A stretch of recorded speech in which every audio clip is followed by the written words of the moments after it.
समंदर की लहरों के नीचे एक ऐसी खामोशी पसरी है जो किसी भी बड़े तूफान से ज्यादा खतरनाक है। दुनिया की निगाहें आसमान में उड़ते फाइटर जेट्स और सीमाओं पर तैनात टैंकों पर टिकी थीं, लेकिन असली खेल तो पानी के नीचे खेला जा रहा था। एक ऐसा खेल जिसने रातों रात हिंद महासागर का पूरा समीकरण ही बदल कर रख दिया है। खबर मास्को के गलियारों से निकलकर जब नई दिल्ली पहुंची तो वॉशिंगटन से लेकर बीजिंग तक के डिफेंस एक्सपर्ट्स अपने नक्शे लेकर बैठ गए। ये किसी आम हथियार की खरीद फरोख्त की बात नहीं है।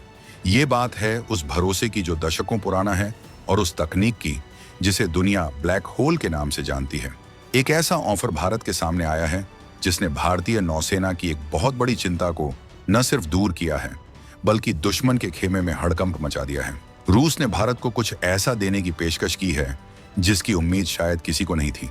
ये वो हथियार हैं जो दिखाई नहीं देते, जिनकी आवाज सुनाई नहीं देती, लेकिन जब ये वार करते हैं तो सिर्फ तबाही का मंजर ही दिखाई देता है। क्या है वो ऑफर जिसने चीन की नींद उड़ा दी है? क्यों इसे गेम चेंजर कहा जा रहा है? इन सारे सवालों के जवाब हम आपको इस वीडियो में आगे देने वाले हैं। जी हाँ, हम बात कर रहे हैं उस खबर की जिसने डिफेंस वर्ल्ड में हलचल मचा दी है। रूस ने भारत को 3 अपग्रेडेड किलो क्लास पनडुब्बियां देने का प्रस्ताव रखा है। ये वही पनडुब्बियां हैं जिन्हें दुनिया उनकी खामोशी के लिए जानती है। लेकिन रुकिए, ये सिर्फ कोई पुरानी डील नहीं है, इसके पीछे एक बहुत बड़ी रणनीति है। आज के इस वीडियो में हम इस डील ऑफ द ईयर की एक एक परत खोलेंगे। हम आपको बताएंगे कि आखिर रूस ने अचानक ये ऑफर क्यों दिया।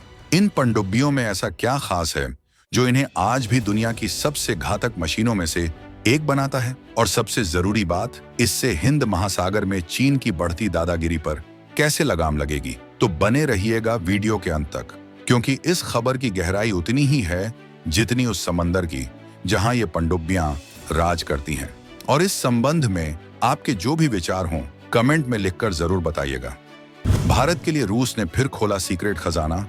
भारत की झोली में गिरा समंदर का सबसे खामोश ब्रह्मास्त्र, चीन की पनडुब्बियों का काल।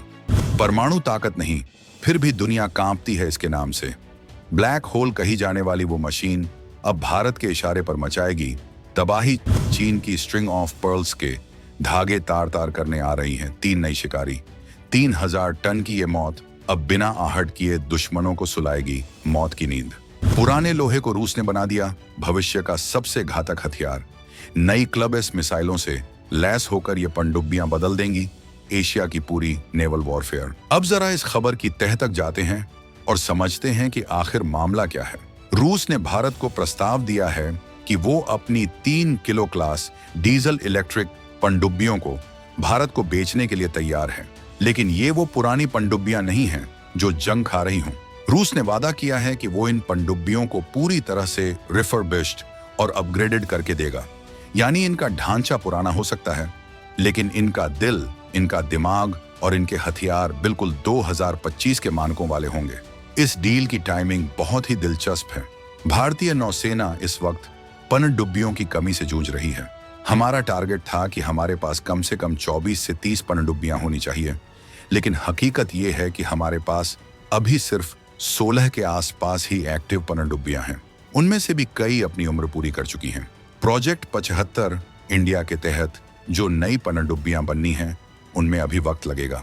जर्मनी और स्पेन के साथ जो बातचीत चल रही है, उसे फाइनल होकर पनडुब्बियों के पानी में उतरने में अभी कम से कम 7 से 8 साल लग जाएंगे। ऐसे नाजुक मोड़ पर जब चीन हर साल धड़ाधड़ नई पनडुब्बियां पानी में उतार रहा है, भारत इस गैप को खाली नहीं छोड़ सकता। यहीं पर रूस का ये ऑफर किसी संजीवनी बूटी से कम नहीं है। रूस ने कहा है कि वो इन 3 पनडुब्बियों को रोसोबोरोन एक्सपोर्ट के जरिए भारत को देगा और इनकी डिलीवरी बहुत ही कम समय में हो जाएगी। कीमत एक नई पनडुब्बी की कीमत के मुकाबले बेहद कम।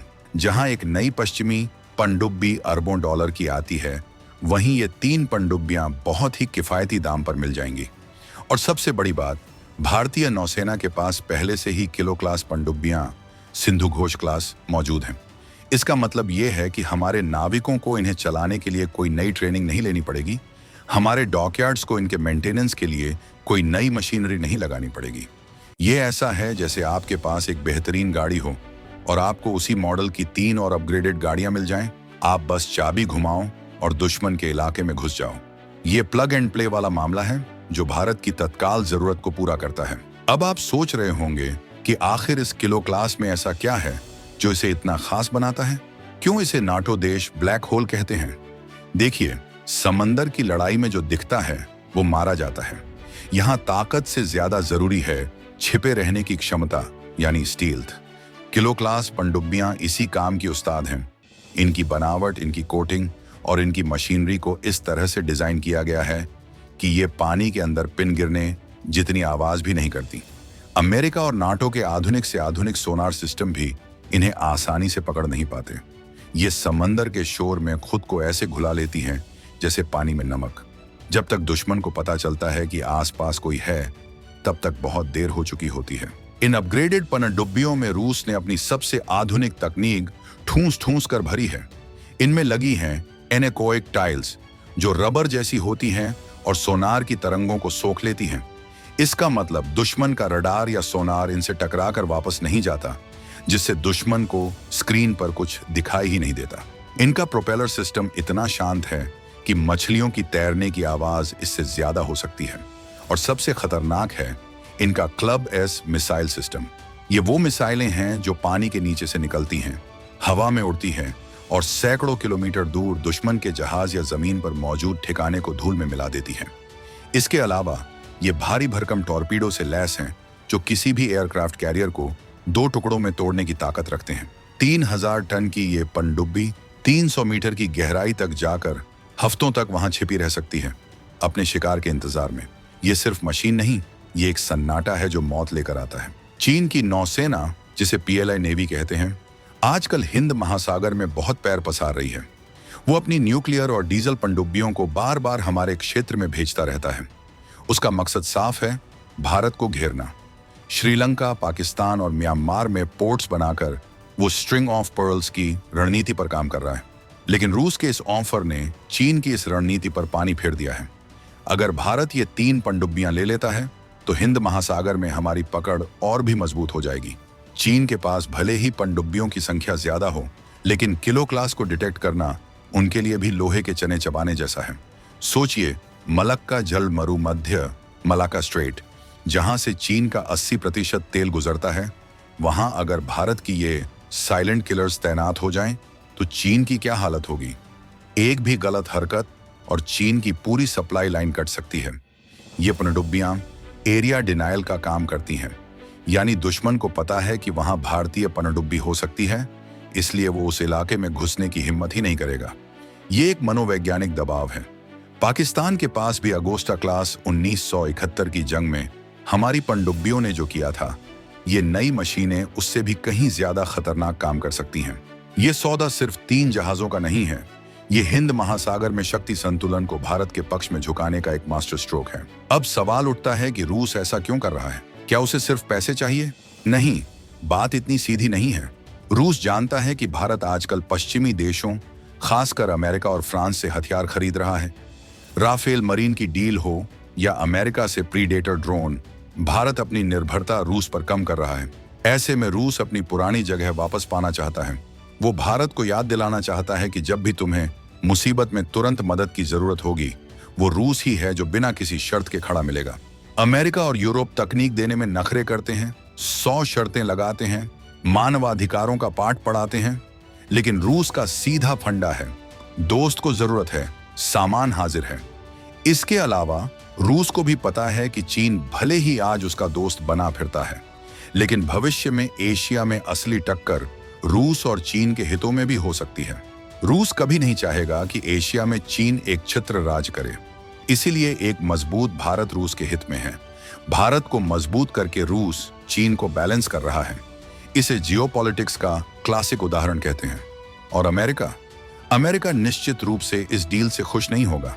वो कात्सा जैसे कानूनों का डर दिखा सकता है, लेकिन भारत ने S-400 मिसाइल सिस्टम लेकर पहले ही साफ कर दिया है कि हम अपनी सुरक्षा के लिए किसी की धमकी से नहीं डरते।